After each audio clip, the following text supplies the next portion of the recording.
Bonjour à tous et bienvenue dans cette nouvelle vidéo. Aujourd'hui on se retrouve en compagnie du Welltop EDSTX. Il faut continuer les vidéos parce que j'ai eu pas mal de questions dans la dernière vidéo déjà, et parce que je vous l'avais dit, on va tester le mode compétitif et ça va être le principal sujet de cette vidéo. Que vaut ce mode compétitif? Est-ce qu'il change vraiment quelque chose lorsqu'on l'actionne? J'ai pu déjà le tester en mode statique, j'ai découvert des différences. Mais qu'est-ce que ça donne en mode dynamique? Ça va être ça le plus important. Alors pour ceux qui tomberaient sur cette vidéo et qui ne savent pas ce qu'est le groupe Welltop EDSTX, je vous invite à aller voir déjà les deux vidéos que j'ai faites de ce groupe. Une où je le déballais et la deuxième où je donnais mon avis. Dans cette troisième vidéo, et peut-être pas la dernière, je réponds à toutes les questions que vous m'avez posées dans la vidéo précédente. Et je vais tester le mode dynamique. Car oui, ce groupe possède deux modes. Un mode décontracté qui a priori fait réagir les dérailleurs plutôt calmement, et ce plutôt calmement je trouve déjà plutôt intéressant, et un mode compétition qui a l'air de faire bouger le dérailleur arrière d'une rapidité, ça on va pouvoir le découvrir, et on va voir si ça élimine une petite critique que vous avez mis dans les commentaires de la vidéo précédente, c'est-à-dire la réactivité et la vitesse de passage du plateau à l'avant. Oui, c'est pas le plateau le plus rapide en effet. Vous avez été vigilant et vous l'avez remarqué. Moi je dis que la vitesse de passage du plateau à l'avant, c'est aussi rapide qu'un Red AXS ancienne génération, donc c'est déjà très bien. Mais c'est vrai que Shimano à ce niveau-là est très fort, car ils ont décidé eux de laisser connecter leur dérailleur avant avec le dérailleur arrière. Du coup, pas de multiples connexions sans fil qui a priori ralentirait un peu la réactivité.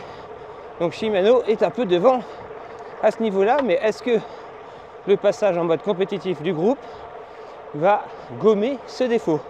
Regardez-moi ce décor, les champs de blé, c'est magnifique. En ce moment, entre le lin et le blé, on a enfin nos belles couleurs estivales, que ça fait du bien. Bon, malheureusement, le ciel bleu, c'est pas encore trop ça. Il fait 20 degrés, c'est pas la météo la plus éclatante. Regardez le lin là, on voit pas, parce que les fleurs ne sont pas sorties en journée. Il faut venir là le matin de bonne heure pour voir toutes ces petites fleurs éclore et donner ces vagues bleues. C'est vraiment magnifique. Ça fait partie des moments de l'année que je préfère aller rouler. Malheureusement, la météo... Enfin bref, on va pas se répéter. Allez, je réponds à une autre question qui m'a été posée. Est-il possible d'utiliser ce groupe en monoplateau, par exemple pour faire du gravel? Oui, pas de souci. Vous aurez toujours le dérailleur avant, mais vous pouvez tout simplement désactiver la commande de dérailleur. Ainsi, vous réglez votre butée haute sur le plateau haut, ou alors en butée basse comme vous voulez. Et ensuite, vous n'utilisez plus la manette de gauche. Donc vous pouvez utiliser le bouton de gauche pour par exemple actionner le dérailleur arrière, ou tout simplement servir à rien. Donc vous pourrez faire ça. Alors oui, c'est pas adapté tout particulièrement. Et est-ce que vous pouvez enlever complètement le dérailleur? En soi, je pense que oui. On peut ne même pas mettre de dérailleur. Mais après, ça permet aussi d'avoir un guide de chaîne en cas de déraillement. Ça peut être intéressant de conserver la fourchette du dérailleur avant dans ces cas-là. Après, libre à vous. Mais si vous le souhaitez, oui, vous pouvez n'utiliser que le dérailleur arrière avec les manettes sans aucun problème. Allez, autre question qui m'a été posée plusieurs fois avant de passer au mode compétitif de ce groupe EDSTX. Le freinage. Oui, je n'ai pas parlé de la qualité de freinage sur ma première vidéo parce que comme je le disais, ça fait seulement que 400 km que je roulais avec. Donc c'était pas suffisant pour vraiment parler de qualité de freinage. En plus de ça, j'ai pour le moment testé que sur mes routes normandes et vous voyez que le freinage, c'est pas ce dont on a le plus besoin en Normandie. Donc du coup, oui, ça freine, oui, c'est progressif. Je n'ai pas encore testé les limites, je n'ai pas rencontré de problème malgré une purge, comme je le disais, pas des plus agréables à faire. Pour le moment, ça freine bien, aucun problème. Je sais que on peut venir remplacer les patins, enfin les plaquettes de frein, par des Shimano en mode VTT, je crois, si je dis pas de bêtises. J'ai plus l'information en tête, mais voilà, c'est le même gabarit qu'une grande marque, donc on peut trouver facilement des plaquettes de remplacement et peut-être même améliorer la qualité de freinage en achetant des plaquettes de meilleure qualité. Mais pour le moment, honnêtement, rien à signaler. Le ressenti est très bon et ça freine très bien. Mais faudrait-il encore essayer ce groupe en pleine montagne pour être sûr de mon coup lorsque je vous dis que c'est génial. À chaque fois que je passe sur cette route, toujours le même souvenir qui revient à moi. La voiture Google Maps avait doublé et on avait été pris en photo. Je ne sais pas si ça vous est déjà arrivé.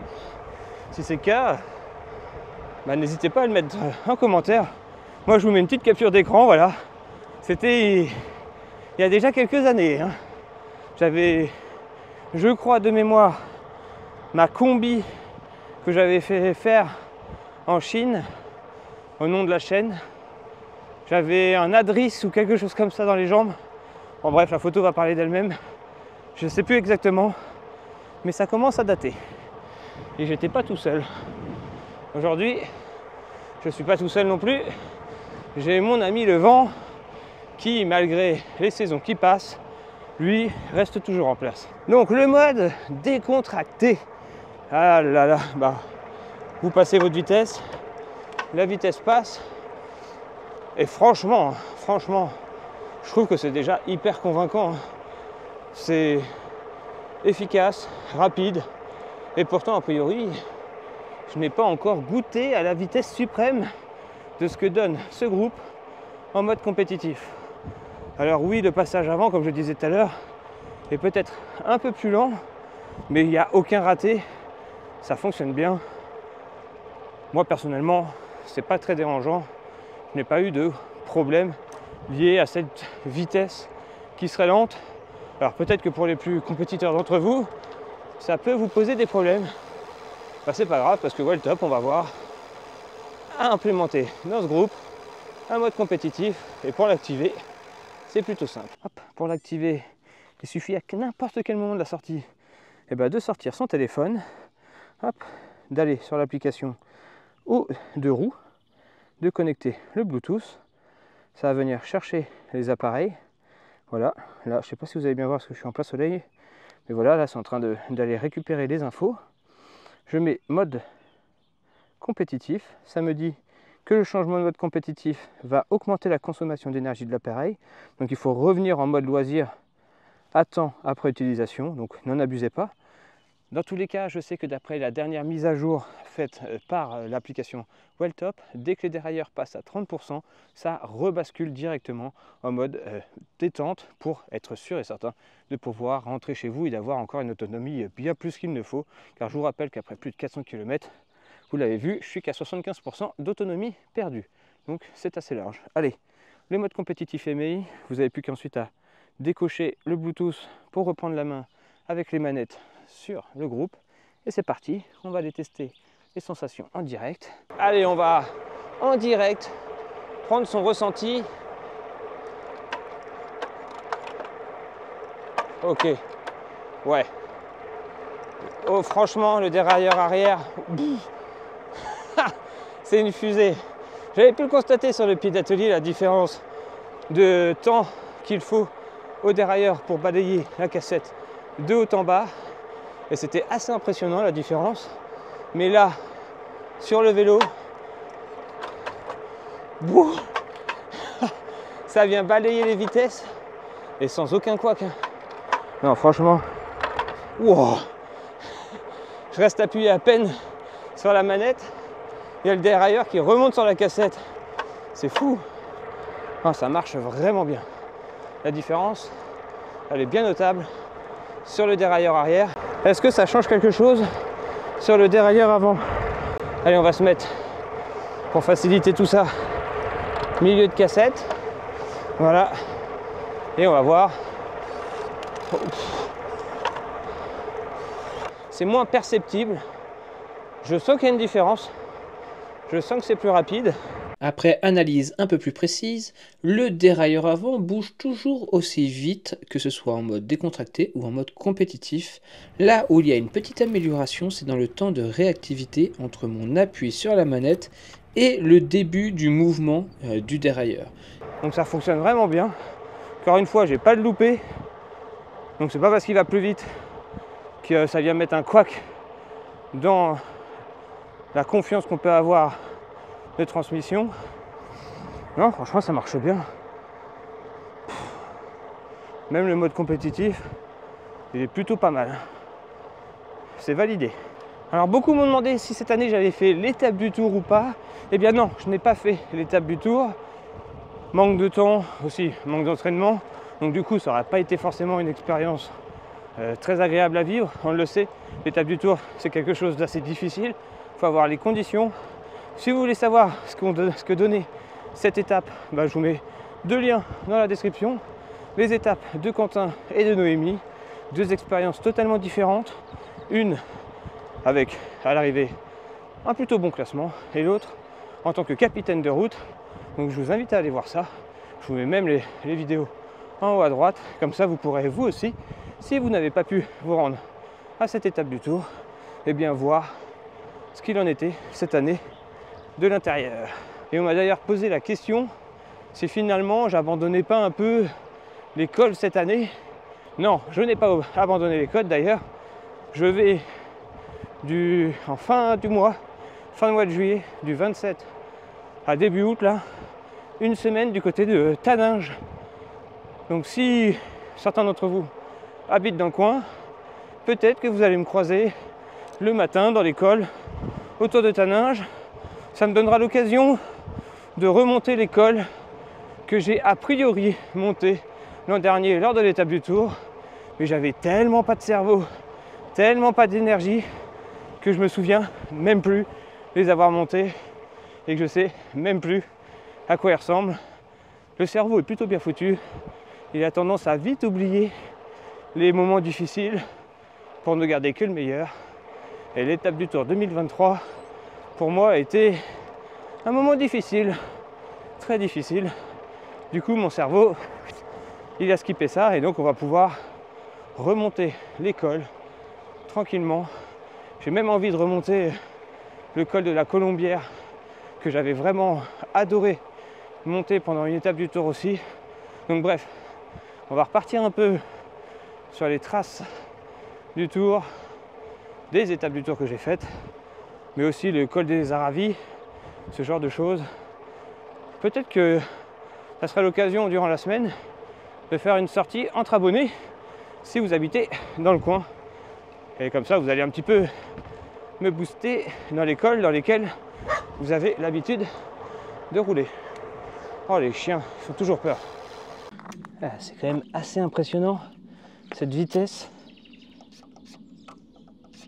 Oh là là. Ah ouais. Non mais franchement, ça va très très vite. Et tiens, petit tips aussi que j'ai mis. Petit autocollant au niveau de la valve pour arrêter que ça résonne, parce que ça me saoulait que ça résonne tout le temps. Donc là, plus aucun bruit dans la roue avant. Ça fait plaisir à entendre ou à ne plus entendre plutôt. Mais wow, le mode compétitif, il change terriblement le comportement du dérailleur arrière qui devient hyper incisif, hyper rapide et qui pour autant ne fait pas plus de bruit que ça, ne vient pas claquer la chaîne sur la cassette plus que ça. Non, franchement, ça fonctionne vraiment très très bien. C'est du bon boulot encore une fois de la part de l'équipe Welltop qui nous propose un double mode. Je ne sais pas si ce double mode il est existant sur d'autres groupes. Je sais qu'il y a des modes synchro, semi-synchro, automatique, etc. sur les groupes SRAM, Shimano. Ce que ne propose pas d'ailleurs, hein, vous avez été nombreux à me demander, est-ce qu'il existe un mode qui permet de ne plus du tout gérer le dérailleur avant et lorsque vous venez passer les vitesses à droite, suivant le croisement de la chaîne, hop, et suivant le ratio du couple dérailleur avant, dérailleur arrière, ça vient changer de dérailleur, ça vient de changer de plateau tout seul. Je n'ai pas vu ce genre de mode encore sur le groupe, mais sachez que ça pourrait arriver. Hein. On n'est pas à l'abri qu'une mise à jour tombe demain et que cette fonction arrive. Pour le moment, je pense qu'ils règlent les bases et ils veulent des bases solides avant de partir sur ce genre de choses. Et autre question que vous m'aviez posée, c'est s'il était possible de connecter le groupe à son compteur pour avoir ses ratios de vitesse et pouvoir avoir les informations de batterie, etc. Pour le moment, ce n'est pas possible, mais encore une fois, d'après la marque, ça pourrait arriver dans une prochaine mise à jour. Donc, rien n'est définitif avec ce genre de groupe moderne maintenant, on le sait. Des fois, des produits sortent et ne sont pas terribles, et après une mise à jour, l'expérience utilisateur vient à totalement changer. Donc, affaire à suivre. En tout cas, une chose est sûre, les différents modes, et en tout cas, une chose est sûre, chaque composant est à sa place, fonctionne bien, et les différents modes, que ce soit décontracté ou compétitif, fonctionnent à la perfection sans aucun couac et apportent un vrai plus en termes de rapidité de passage de vitesse. Réactivité, rapidité, tout est amélioré. Allez, nous on va continuer à rouler. J'espère que cette petite vidéo de découverte du mode décontracté à compétitif vous aura fait plaisir. On se retrouve pour une prochaine vidéo, pour plein de nouvelles vidéos d'ailleurs. J'en ai toujours plein de retard, mais vous le savez, je ne vais pas me répéter. On fait ce qu'on peut avec le temps qu'on a. Allez, on se dit à très vite. D'ici là, comme toujours, à la prochaine. Ciao, bye.